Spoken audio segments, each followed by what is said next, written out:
Buenos días a todos, ¿cómo están? Bien, animados, contentos, nadie está con sueño, ¿verdad? Todos están bien. Si no, hay café allá.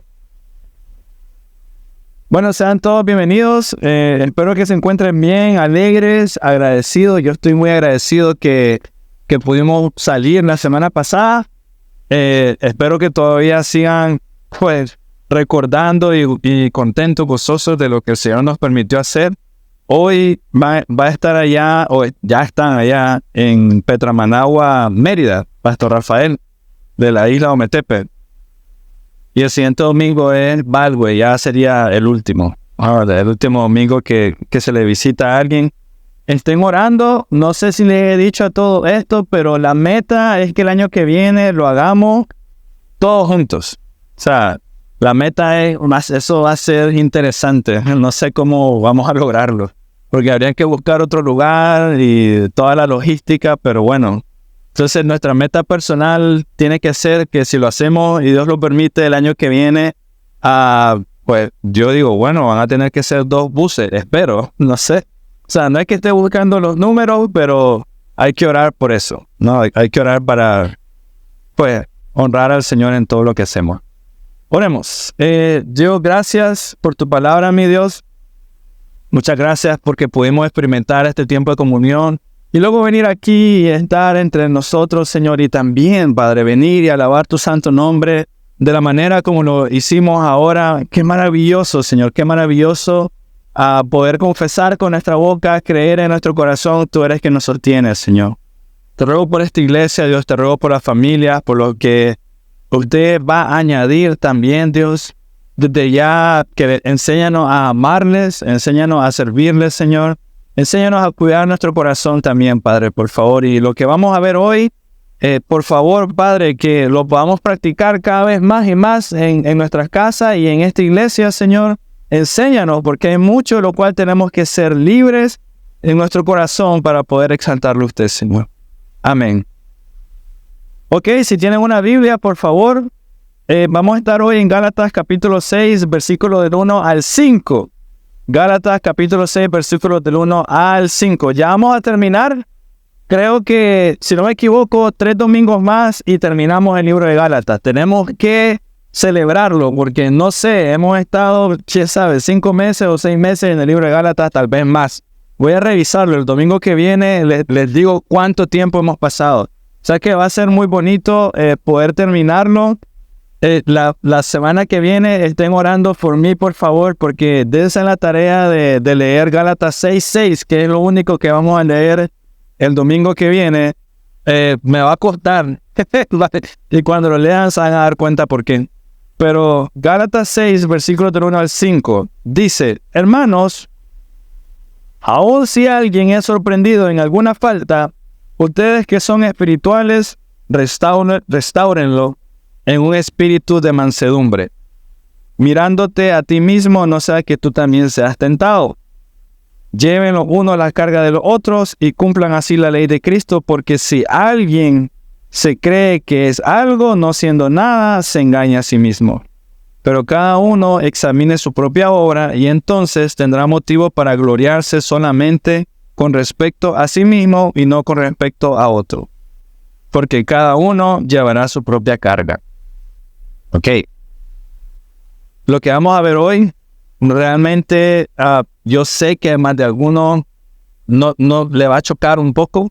Lo sé porque lo que vamos a ver hoy es un poquito en contra de la cultura, en contra como incluso de la cultura dentro de la iglesia, porque cuando hablamos de bienestar y deleitarnos mutuo en Dios, bienestar y deleite mutuo en Dios, normalmente no pensamos en la congregación.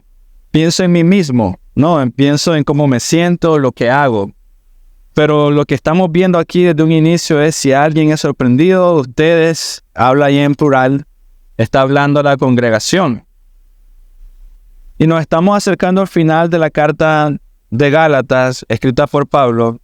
Y en su mayor parte, Pablo ha estado colocando un simiente fuerte para la iglesia, para que la iglesia tenga una estructura sólida y se pueda sostener. Esa ha sido la meta desde el momento que que empezamos a estudiar este libro, o sea, que sirva para nosotros, y realmente ha sido así, porque ustedes pueden confesar con su boca, yo creo que sí, de que Dios ha ido trabajando en la unidad de esta iglesia, Dios lo ha hecho, o sea, lo veo, amén, gracias, amén, sí, es cierto, Dios ha estado colocando un cimiento fuerte, y sin los cuales nos caeríamos.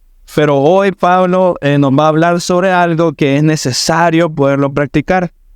El capítulo anterior, el capítulo 5, versículo 26, terminó: no nos hagamos vanagloriosos, provocándonos unos a otros, envidiándonos unos a otros. O sea, no pienses más de ti mismo, terminó el capítulo 5.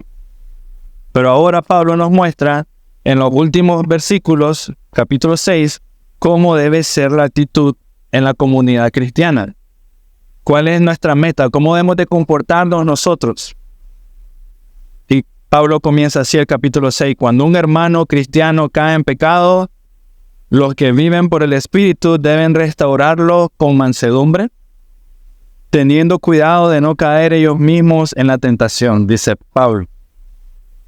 Entonces Pablo ahora da un ejemplo más concreto, más claro de lo que significa cumplir la ley. Y también nos da un ejemplo más claro y concreto de lo que significa vivir en el Espíritu. Eso es lo que vamos a ver ahorita. Y eso te lo dice mientras estás interactuando con otros creyentes. Entonces ya se puso complicado, porque es como uno muchas veces piensa, ya con mi propia vida no la puedo ordenar bien, ahora tengo que pensar en los otros creyentes. O sea, ya es demasiado. Pero Pablo nos está diciendo cómo debe ser nuestra interacción mutua, cómo debemos comportarnos entre nosotros, todos, ¿no? Todos nosotros, todo creyente. Y para iniciar, comencemos con el versículo 1. Dice: hermanos, aun si alguien es sorprendido en alguna falta, y quiero que mires la atención, presta atención en la primera palabra que sale aquí. ¿A quién se está dirigiendo Pablo en este primer versículo 1? ¿A quién? A los hermanos, a los otros creyentes. No está hablando a todo mundo, hermanos, a los creyentes. Esto significa que está hablando a los creyentes y dice: si sorprendes a alguien en una falta, eso no significa que es normal que seamos sorprendidos en pecado. No es como que vengas y encuentres a alguien, ajá, te encontré, ¿qué estás haciendo? No es eso. No es que sea normal que la actitud sea así, o que no es que debes esperar normal sorprender a otro hermano en pecado. No es eso lo que está diciendo Pablo. Pero sí está diciendo, va a suceder. O sea, Pablo no está diciendo, una vez que entraste a la iglesia, nunca más vas a pecar en tu vida y cosas por el estilo. No está diciendo esto. Dice, si alguien es sorprendido en alguna falta, si llega a suceder esto, dice Pablo, esto es lo que debes hacer. Y sigue el versículo: vosotros que están firmes, restaurad a la persona con un espíritu de mansedumbre. Ustedes que están firmes, ayuden a la persona que está flaqueando. Entonces Pablo nos anima a corregir. Aquí es donde comienza la parte que tal vez no todos están dispuestos a hacer. Pero Pablo nos está animando a corregir a los hermanos. Nos está dando como la autorización, el permiso de corregir la falta de los hermanos, pero lo está diciendo, debes de ir acompañado de algo muy, muy particular, un espíritu de mansedumbre. Debe ir acompañado con eso. No es solo corregir, sino hacerlo con un espíritu de mansedumbre. Y también te está diciendo que no debes de considerar como parte de un carácter santo, porque sucede en algunas personas que existen en la iglesia, no es parte de un carácter santo de alguien que dice que es fuerte en la fe. No es cierto que la manera que vas a corregir a la persona es ridiculizándola o siendo enojado o mostrándote tú más santo que el otro. Mira, ¿por qué no me ves a mí? Yo soy mejor que tú. No está hablando así. Un espíritu manso. Entonces, hermanos, cuando Pablo nos habla de corregir, la meta siempre es restaurar a tu hermano y no condenar. Eso es lo primero que debemos de recordar. Siempre la meta es restaurar. No es simplemente venir y a mí me encanta, alguien me dijo esto una vez, no es solamente venir y dejarle caer basura a la persona encima, como que estás haciendo esto, estás haciendo aquí, eres así, es por acá y no terminó en nada. Solamente te desahogaste, eso es lo que hiciste, me lastimaste. La meta es siempre restaurar y no condenar. Este propósito hermanos míos, nunca se logra con violencia. ¿Quién de ustedes, dígame, ha tratado de corregir a su hijo con violencia y termina bien en amor, todo dándose besitos? No sucede. Tal vez después, mis niños, mis hijos, yo tal vez los regaño, lloran y después llegan a darme un beso más adelante, pero nunca es inmediato. El propósito nunca se logra con violencia, ni por alzar tu voz. No se logra por demostrar que tú tienes autoridad tampoco. Porque Pablo está hablando a todos los hermanos. No está hablando, el pastor tiene que, hermanos, ustedes que son espirituales, ayúdenlo. Tampoco se trata sobre imponerte a ti mismo por encima de las demás personas. Pablo dice, debes demostrar un espíritu amable y manso. Si tenemos la intención de sanar a nuestro hermano, un espíritu amable y manso. Así que esta sección de Gálatas tiene implícito dos objetivos que quiero que entiendan y que debemos de practicar nosotros. Número 1, estar firmes en la fe para cuidar de ti mismo. Eso habla Gálatas en estos versículos, debes de estar firme en la fe para cuidar de ti mismo. Y número 2, estar firme en la fe para velar por el cuidado de tus hermanos. Entonces lo contrario aplica. Si no estoy firme en la fe, yo no voy a poder cuidar de mi propio corazón. Y si no estoy firme en la fe, yo muy ciertamente mis hermanos alrededor mío no van a estar bien.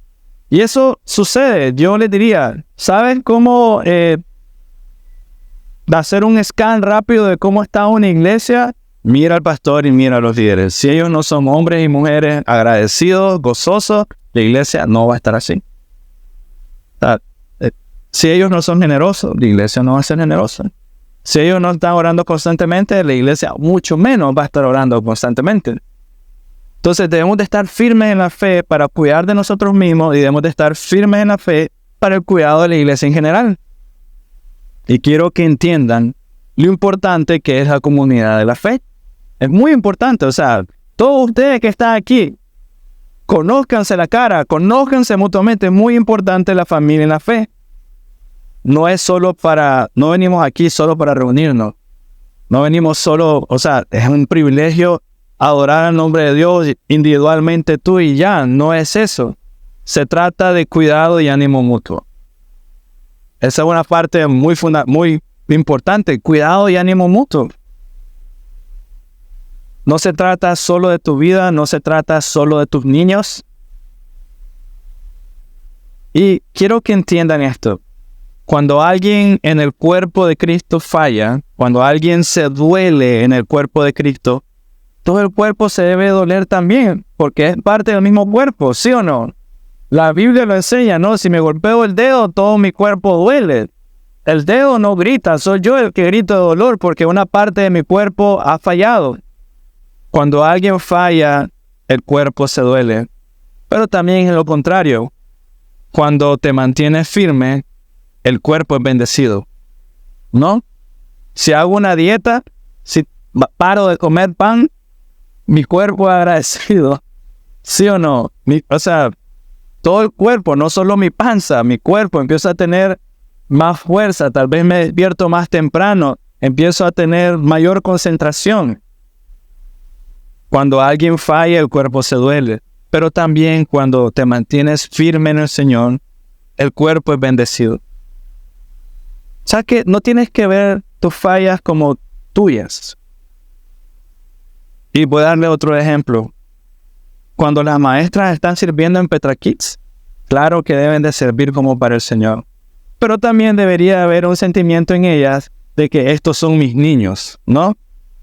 Cuidarlos y enseñarles como que si fueran mis niños. Eso es lo bonito de Petra Kids para las mujeres jóvenes o los hombres también.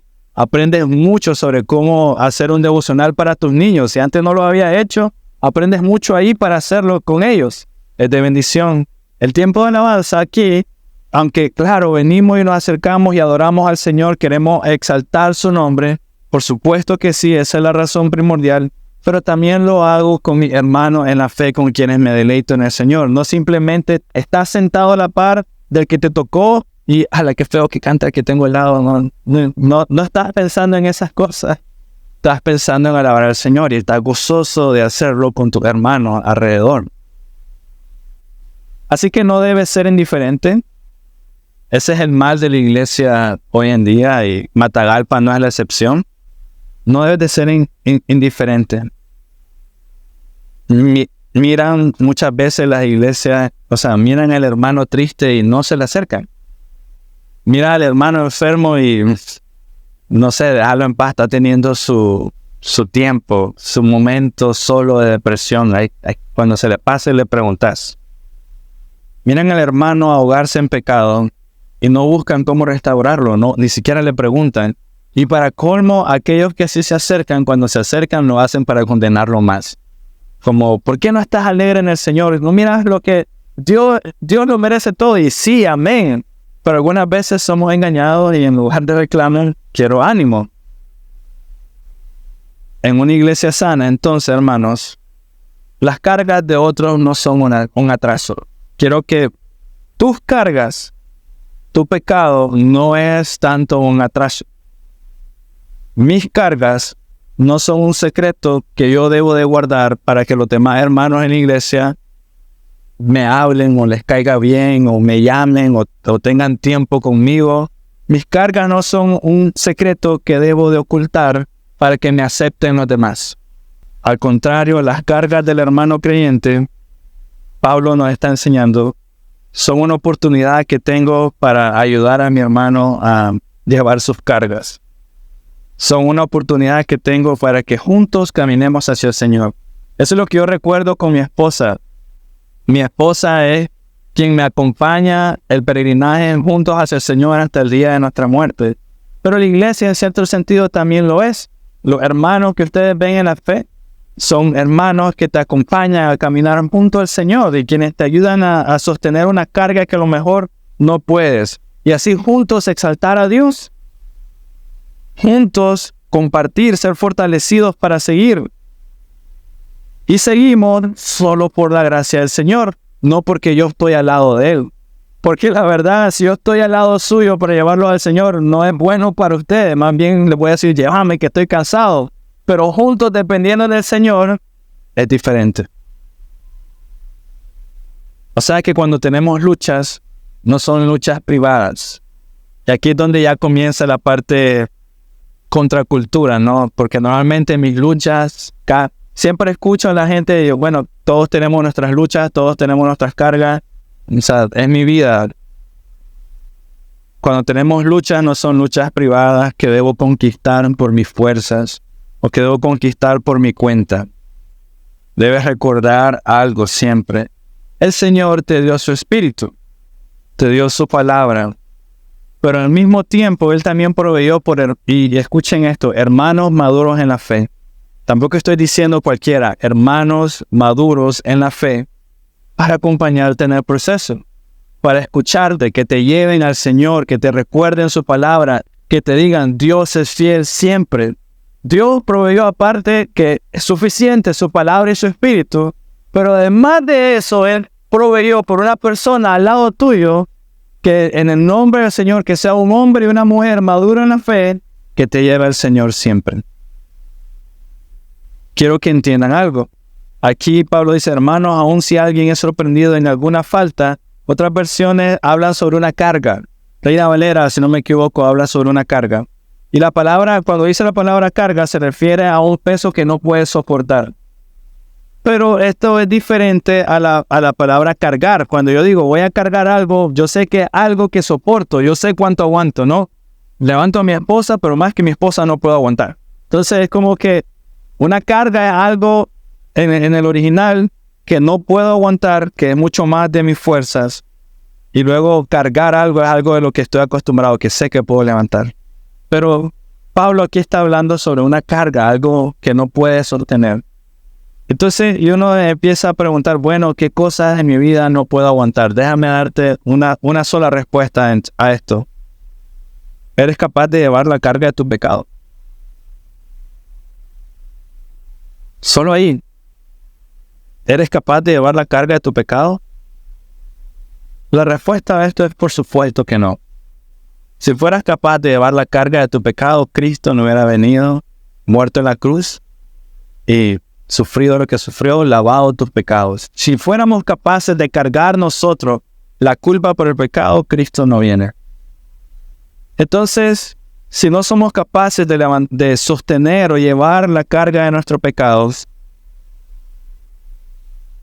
gracias al Señor que tengo a Cristo, su palabra, y otros hermanos maduros en la fe que me ayudan a llevar mi carga, a llevar mi pecado, a llevar mis miedos, me ayudan y me dan palabras a sostenerme en tiempos de inseguridades, que cuando estoy confundido o cuando necesito tomar una decisión, son gente que me hace poner la mirada en el Señor. Gloria a Dios por ellos.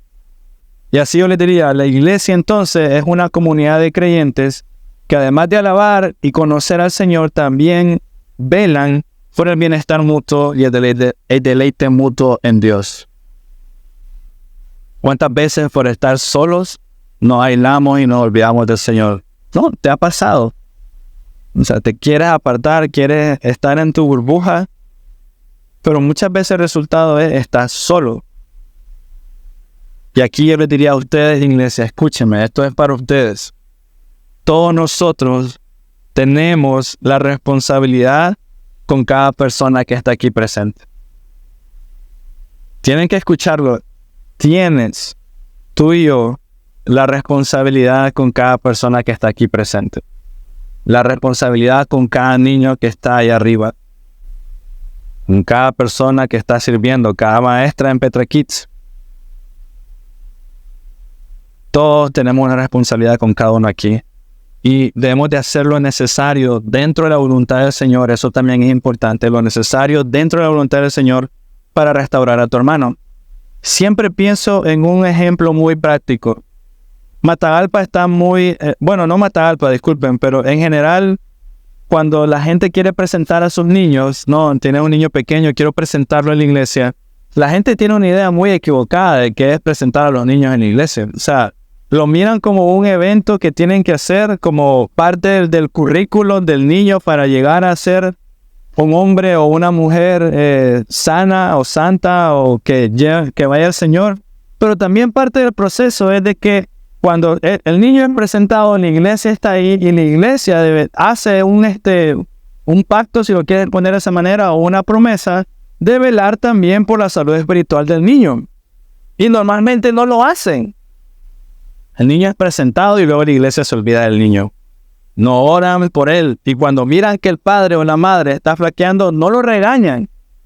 Ahí lo dejan. O no quiero decir regañar, no lo exhortan o no la exhortan al padre o a la madre para decirle al padre, ¿estás orando con tu hijo? ¿Estás leyendo la Biblia con ellos? No, solo lo ven como un proceso. Por eso te digo, tenemos toda una responsabilidad con todas las personas que están aquí.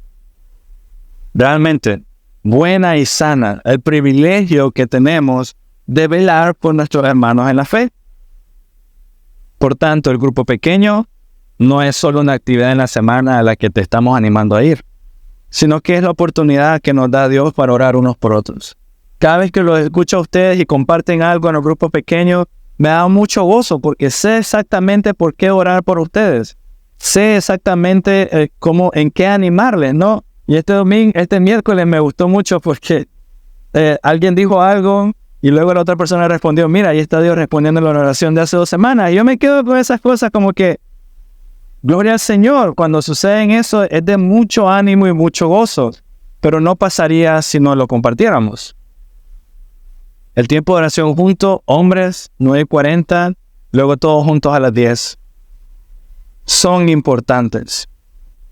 Son palabras de ánimo, es para sostenernos y llevar las cargas los unos de los otros. Son tiempos importantes. Escuchas testimonios de los demás. Y todo esto son cosas que Dios da para poder orar por mi hermano. Así que la responsabilidad de restaurar a un hermano caído pertenece a todos los que están en Cristo Jesús y no solo al pastor o los líderes. Y escuchen eso, la responsabilidad es de todos los que están en Cristo Jesús y no solo el pastor y los líderes. Realmente es así. ¿Cómo inicia eso? Bueno, primeramente en oración y luego acercándote. Siempre les he dicho a ustedes, somos una iglesia pequeña. Todavía puedes conocer el nombre de todos los que están aquí. Y todavía es algo sencillo conocer por qué orar por cada persona de la que está aquí.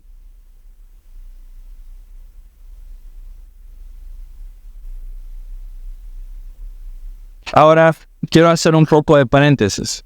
Cuando Pablo habla de llevar las cargas los unos a los otros, se refiere de un hermano o una hermana de la fe que está como luchando o quiere llevar su vida conforme al Señor. No está hablando de alguien que está pecando en contra de Dios, o sea, con gusto, me explico. No es como que aquel persona está haciendo esto y lo disfruta. Vamos, llevemos su carga. No está hablando de ese tipo de personas. Está hablando de alguien que realmente quiere vivir para el Señor. ¿Sí? Hay una diferencia. Pero haciendo esa diferencia, debo de decir que tener un espíritu manso es muy diferente a tener una actitud mansa. Eso debemos de recordar. Tener un espíritu manso viene de Dios. Tener una actitud mansa probablemente eres tú quien dice que es alguien inteligente y que puede controlar sus emociones o se cree moralmente bueno. Pero tener una actitud mansa muchas veces puede ser la máscara que nosotros ponemos para esconder nuestro pecado detrás de ello. Porque ¿cuántas veces has conocido personas que se miran bien por fuera, se visten bien, están cargando su Biblia todo el tiempo, pero en los secretos son otra cosa? Esa es una actitud mansa.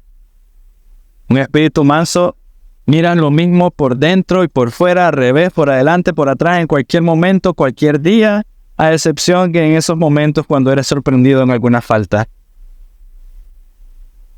Pablo es muy claro entonces en hacer la diferencia entre el espíritu manso y la actitud mansa. Solo el Espíritu de Dios es constantemente manso. Solo Dios, el Espíritu de Dios en ti es constantemente manso. La carne puede ser mansa por un momento, pero cuando se enoja, cuando ya no se siente con las ganas, lo deja de hacer. Cuando no le conviene, cuando le han golpeado el orgullo, la actitud mansa deja de ser mansa y luego sale la verdadera persona. Solo el espíritu manso, aunque no sea el momento, está dispuesto para perdonar, para amar y restaurar y orar por su hermano. Si no, miremos al Señor. Estaba colgado en la cruz y aún así estaba orando por quienes lo habían atravesado. Solo el Espíritu de Dios es manso en la salud y en la enfermedad. ¿Sí? Pero la actitud mansa muchas veces está en dependencia de cómo te sientes, de cómo ha sido tu día. Por algo, cuando Pablo habló sobre el fruto del Espíritu, y esto es interesante, Gálatas 5:23 dice que uno de los frutos del Espíritu es mansedumbre. Entonces, Pablo está retomando esto de nuevo. Es bastante interesante notar eso, porque inmediatamente después de que Pablo habla sobre el fruto del Espíritu, lo que es vivir por la carne, él está retomando una vez más uno más, y es mansedumbre. Y la razón por la que está retomando este en particular es porque Pablo está diciendo debemos de buscar algo como iglesia y como creyentes en la fe. Debemos de buscar la unidad. Buscar la unidad.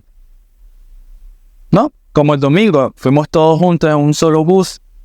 Y fue bonito, ¿no? Yo decía, bueno, yo estaba pensando en el viaje, fue bonito para variar, no manejar. Disfruté no manejar a Managua y poder estar ahí, estar sentado.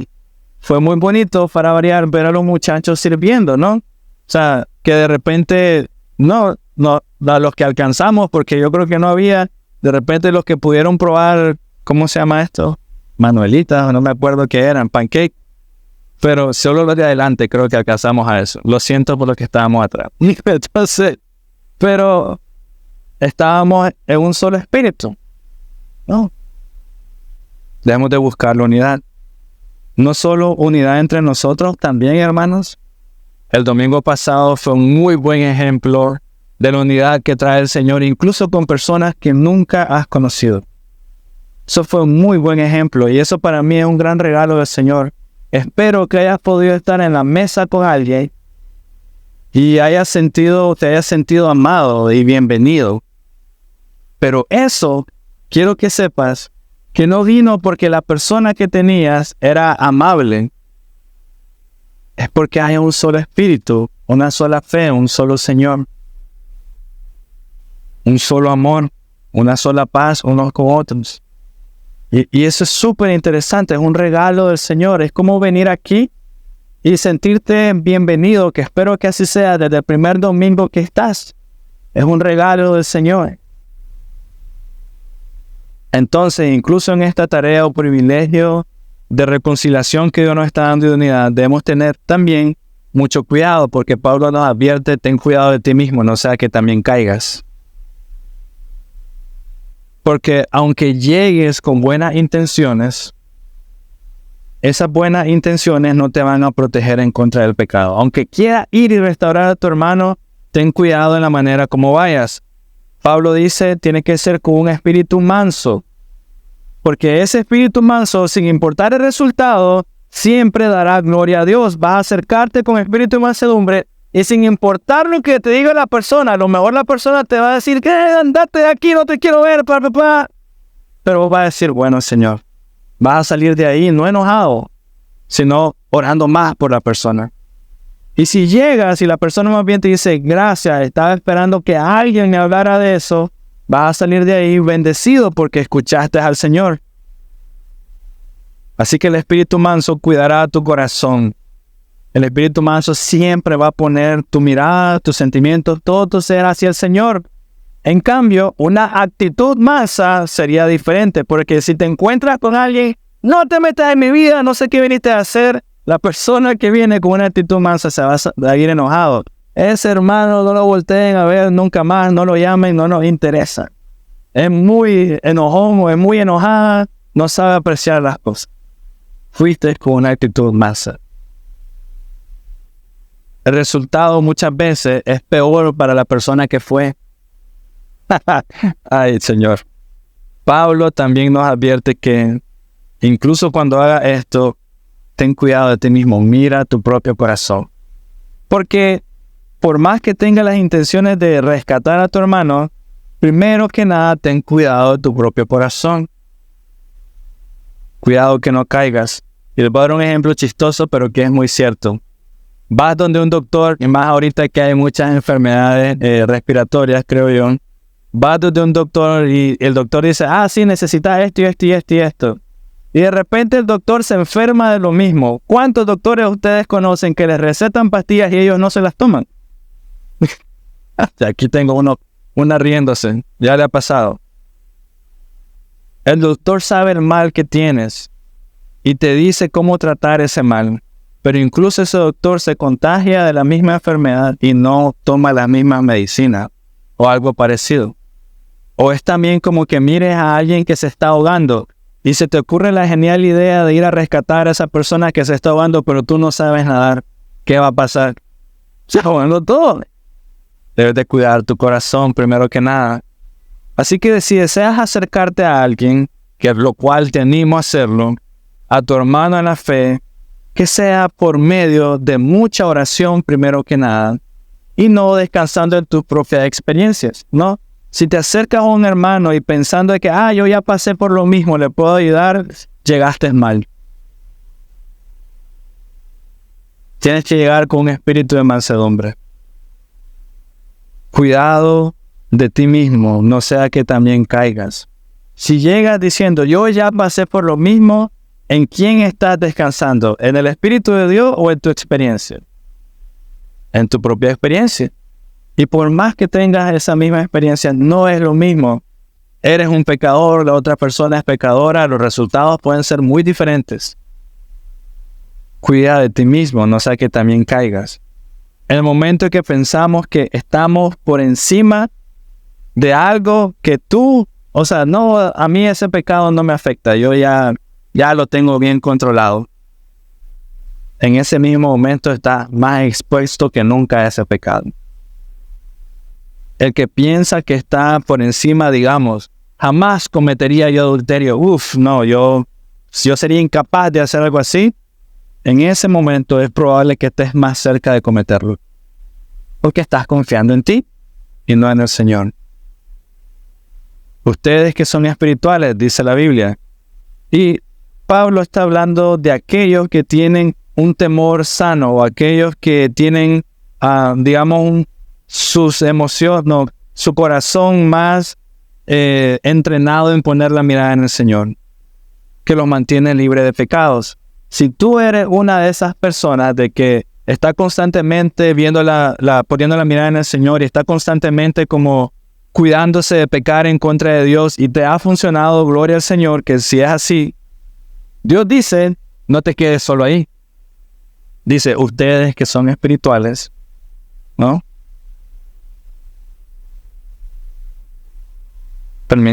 Hermanos, si alguien es sorprendido en alguna falta, ustedes que son espirituales, restáurenlo en un espíritu de mansedumbre. Entonces no te confíes en caminar con el Señor.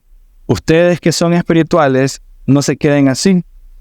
Yo te diría, ¿qué mejor propósito puede haber en tu vida? No solo en deleitarte más en el Señor, sino ayudar a otro a que lo haga, a que conozca y vea el Señor, ¿no? O sea, es como cuando tienes un buen plato de comida y de repente ustedes que son espirituales comparten con el otro.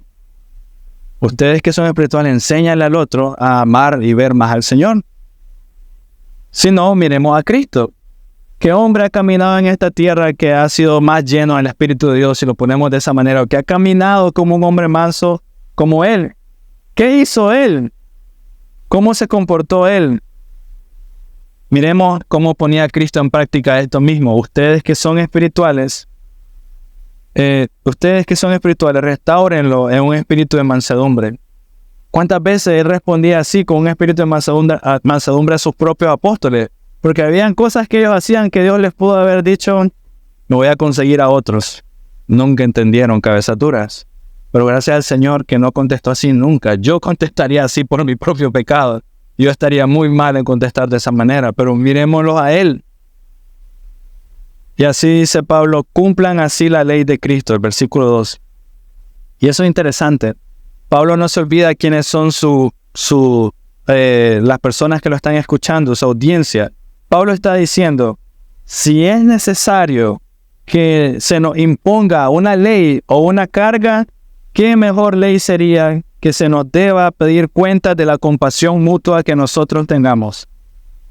Dice el versículo 2, cumplan así la ley de Dios. Si es necesario entonces que guardemos una ley, que sea la ley de Cristo. Y Pablo está diciendo, esa ley es compasión mutua. ¿Dónde está eso, hermano? Gálatas 5:14.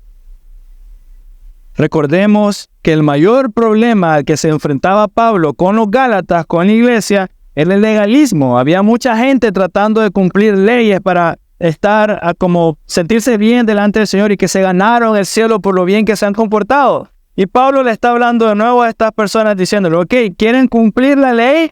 Si quieren hacerlo, cumplan esta ley. Ayúdense mutuamente. Y eso es interesante, ¿no? Porque la persona legalista es rápida para hacerte ver tus pecados.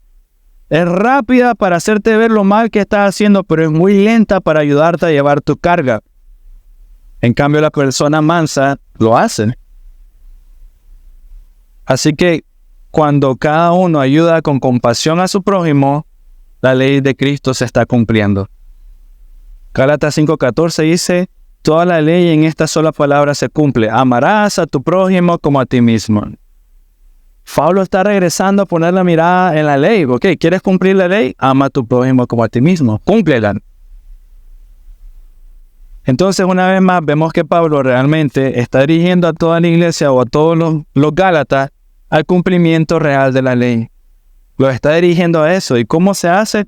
No es como apuntando y diciendo, estás haciendo esto mal, eres aquí, tienes que cumplir esto, tienes que hacer esto, tienes que hacer estas ciertas celebraciones, vestirte de esta manera, hablar de esta forma. Pablo está diciendo, es sencillo. Ama a tu prójimo como a ti mismo. Pero muy a menudo, hermanos, y díganme que no, nos distanciamos del pecado de los otros. No, te encuentras a alguien que tiene cierta cosita que no te agrada y lo que hacen, mejor ahí déjalo, vámonos. Las personas, por ejemplo, se distancian en su mente y en su corazón cuando miran a alguien cometiendo cierto tipo de pecado y la persona dice, yo jamás haría eso. Entonces, mejor no nos acerquemos. Y de esta manera la iglesia se va alejando y va haciendo como pequeños círculos de grupos de personas, de los que hablan bien, los que se visten aquí, los que son allá, y eso es terrible. En cambio, Pablo define la restauración del pecador como llevar la carga los unos de los otros. Y llevar la carga los unos de los otros implica estar cerca, estar próximo. Porque ¿cómo vas a llevar la carga de tu hermano si no estás con él? Dime. O sea, si se cayó, necesitas recogerlo, necesitas estar cerca. Pablo está diciendo, estén juntos. Idealmente, cuando una iglesia confronta el pecado de alguien aquí, escuchen y recuerden esto, alguien está en pecado y confrontas el pecado de una persona, todo el proceso de confrontar el pecado de esa persona debe estar enmarcado en algo que vamos a llamarlo humildad corporativa. Confrontas el pecado de alguien más y tiene que estar enmarcado con algo que podríamos llamar humildad corporativa. ¿Y eso qué es? Tienes que examinarte. Toda la iglesia tiene que examinarte. Tienes que examinarte tú mismo. Alguien confiesa el pecado y lo primero que debe salir de tu mente y tu corazón es, ¡ala, qué horrible! No debe ser, perdón, qué horrible, ¿cómo hizo eso? Lo primero que debería salir de ti es arrepentirte tú mismo de tu propio pecado. Agradecer porque la persona confió en el Señor y confesó su pecado.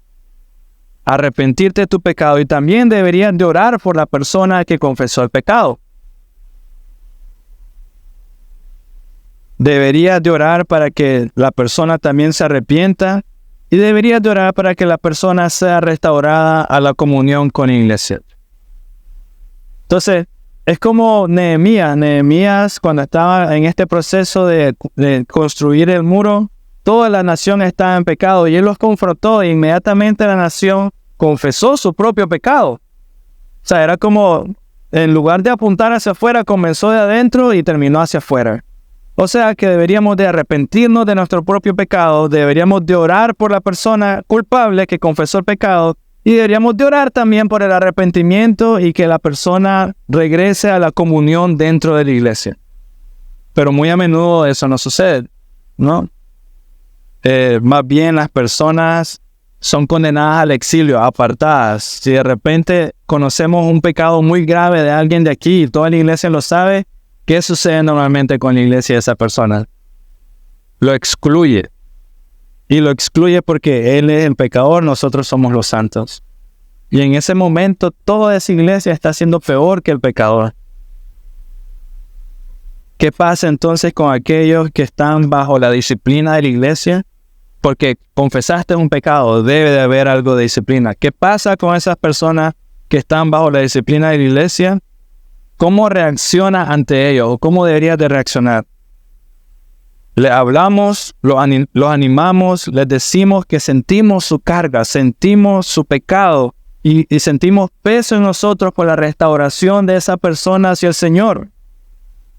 Y luego también examinas tu propio corazón, confiesas tus propios pecados y también le dices al Señor, Dios, gracias. Si no he pecado igual que la persona, gracias por sostenerme, Señor. Le pides al Señor que te proteja para no pecar de esa forma también. Le pides al Señor que interceda por la otra persona para que tenga peso en su corazón y vaya al Señor en arrepentimiento. Pero eso es el proceso. Jamás es dejarlo allá solo y que se muera solo. A la luz de lo que Pablo nos enseña, debemos de procurar vivir de esta manera. No solo apuntando, sino reconociendo, yo también puedo caer en lo mismo. No, aunque sea lo que sea. Pongamos un ejemplo tal vez muy extremo. Nunca has probado drogas y viene una persona aquí que tiene eso. Nunca deberías de decir, yo jamás caería en ello. No lo sabes. El corazón es engañoso y perverso. Entonces en ese momento decirle, Señor, gracias porque nunca fui en ello. Ayúdame con esta persona. Pues, o sea, si es que lo pone ahí. Y claro, ser sabio sobre cómo actuar, ¿no? Fue un ejemplo muy extremo. muy, muy extremo. No estoy diciendo algo que deberíamos de hacer. Pero le damos gloria y honra al Señor. Luego los versículos 3 y 5 del 6 dice, porque si alguien se cree que algo no siendo nada se engaña a sí mismo, pero que cada uno examine su propia obra y entonces tendrá motivo para gloriarse solamente con respecto a sí mismo.